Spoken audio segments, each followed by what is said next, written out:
Ingon pa ni Claire Castro, ang trilyon daw nga utang diri sa atong Pilipinas panahon pa daw ni Duterte katong build nga programa ni Duterte. Nakakatawa no? Makatawa ta ni Claire Castro kay gihima ra siya katatawanan sa mga taong bayan.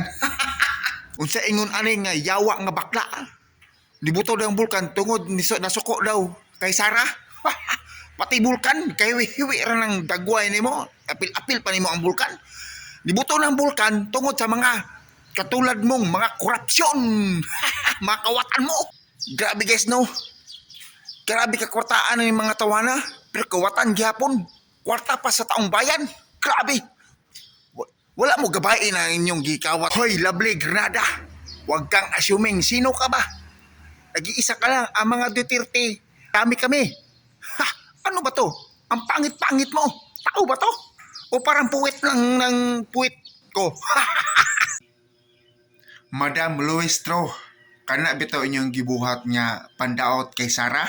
Samo ta kakusog pagka-president niya karong 2028? Kay bisag, walay sa si Sara Duterte, gimahimuan niyo og sala.